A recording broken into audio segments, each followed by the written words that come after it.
Hello दोस्तों, आज की कहानी है नाजायज रिश्ता भाग 21। वो धुआं धीरे धीरे देवराज की शक्ल में बदलने लगा।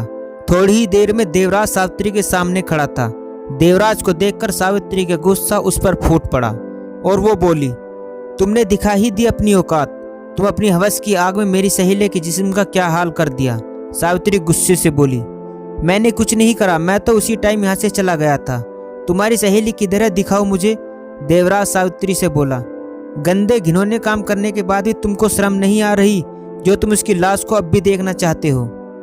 तुम मेरी बात का जवाब दो, किधर हो तुम्हारी सहेली की लाश। देवराज बोला, वहीं नीचे कमरे के बाथरूम में, जहां तुमने अपनी हैवानियत का नंगा नाच करा था उस मासूम सी लड़की के साथ। सावित्री रोते हुए बोली। देवराज की रूह नीचे जाती है। जहाँ सावित्री के परिवार वालों की भीड़ थी। स्नेहा की लाश को देखता है। स्नेहा की गर्दन मुड़ी हुई थी, उसकी आंखें फटी हुई थी, उसके हाथ पैर ऐसे मुड़ गए थे जैसे कोई गीले कपड़े को निचोड़ता। स्नेहा के शरीर पर काफी निशान थे, उसके कमर के नीचे का हिस्सा गलता जा रहा था। देवराज ने पूरे बाथरूम को देखा, उसकी आत्मा को वहां किसी ताकतवर शैतान की मौजूदगी का अनुभव हो रहा था। दीवारों पर खून के छींटे लगे थे, कुछ पैरे जैसे बिल्कुल बारीक निशान बाथरूम के रोशनदान से नीचे की तरफ आ रहे थे। देवराज समझ गया था कि यह काम इंसान का नहीं बल्कि किसी शैतान का है। वो सावित्री के कमरे की तरफ आया। सावित्री उसकी तरफ देखकर बोली, देखकर आ गई उसकी हालत। सावित्री बोली, ये मेरा काम नहीं है। मैं अगर मेरी हवस की आग शांत करना चाहता तो बिना उसके जिस्म के कपड़े अलग किए ही मैं उससे अपनी हवस शांत कर सकता था।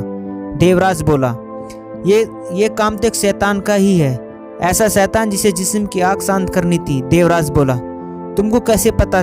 सावित्री बोली, जब मैं नीचे गया तो तुम्हारी सहेली की लाश बाथरूम के फर्श पर थी। उसकी गर्दन पीठ की तरफ थी और आंखें फटी हुई थी, जिस्म मुड़ा हुआ था, कमर के नीचे का हिस्सा पिघल रहा था। इसका मतलब समझती हो, ये कोई बहुत ही ताकतवर शैतान है जिसको तुम्हारी सहेली बाथरूम के रोशनदान में देख लिया था।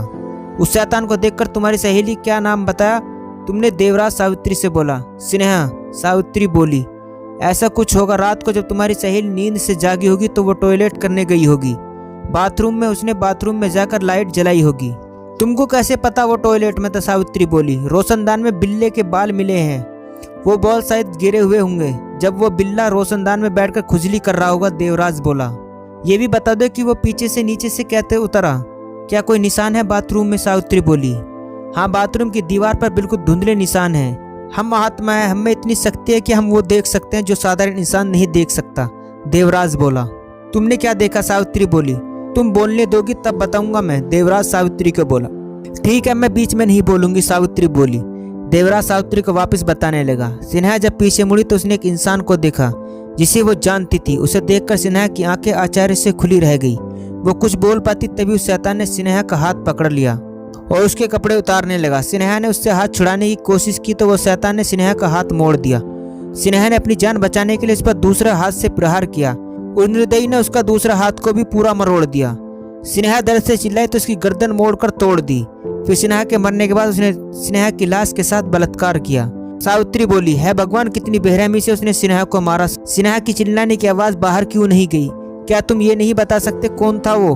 और सावित्री देवराज को बोली, जब मैं रात को तुमसे मिला था तब तुम डर से चिल्लाई थी, याद है ना तुमको। देवराज सावित्री को बोला, हाँ याद है, मेरी आवाज भी कमरे से बाहर नहीं गई थी। सावित्री ने देवराज की बात का जवाब दिया, मेरी शक्ति के कारण तुम्हारी आवाज कमरे में ही रह गई। देवराज बोला, अच्छा फिर तुम अपनी शक्ति से ये बताओ वो कौन है जिसने स्नेहा का ये हाल कर दिया। उसका चेहरा नहीं देख पा रहा, जिसका जिस्म का भी कपड़ा नहीं था। वो बहुत ही ताकतवर है, शायद तभी मेरी शक्ति के दायरे से वो बाहर है। देवराज बोला, अच्छा एक बात और बताओ, स्नेहा के जिस्म के निचले हिस्से क्यों पिघल रहे हैं। मेरा अनुमान सही है तो कुछ घंटे बाद स्नेहा का पूरा जिस्म पिघल जाएगा, बस उसके कपड़े ही पड़े होंगे वहाँ। देवराज बोला, तुम्हें कैसे पता ऐसा होगा, इससे पहले भी ऐसा तुमने देखा है। सावित्री बोली, हाँ, हमारे नौकरानी सुमन के साथ भी ऐसा ही हुआ था। देवराज चिंतित होते हुए बोला, क्या हुआ था उसके साथ। सावित्री ने पूछा, उसके साथ भी बलात्कार हुआ था। उसका नग्न जिस्म कमरे की दीवार पर चिपक गया था, जैसे उसके जिस्म के ऊपर से कोई बुलडोजर निकला हो। उसकी हड्डियों का चूर हो गया था। सुमन का जिस्म के निचले हिस्से से खून के साथ उसकी चमड़ी भी बहने लगी थी।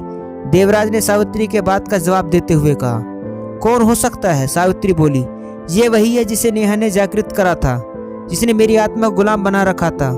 वो इस शतरंज का राजा है जिसे नेहा ने जागृत किया। वो बिना शरीर का है वो कहीं भी हो सकता है, उसकी ताकत के सामने मेरी ताकत कुछ भी नहीं है। वो काली दुनिया का बेताज बादशाह है, उसी का नाम ही जीवनारी है। जीवनारी हमारे घर क्यों आया है सावित्री? ये घर जीवनारी का ही है, देवराज बोला। क्या बोल रहे हो? वो हमारे घर में ही रहता है, सावित्री बोली। क्या होगा आगे जानने के लिए कहानी का अगला भाग जरूर देखें। दोस्तों, ये था नाजायज रिश्ता भाग 21। दोस्तों, कहानी अच्छी लगी हो तो चैनल को सब्सक्राइब करना न भूलें।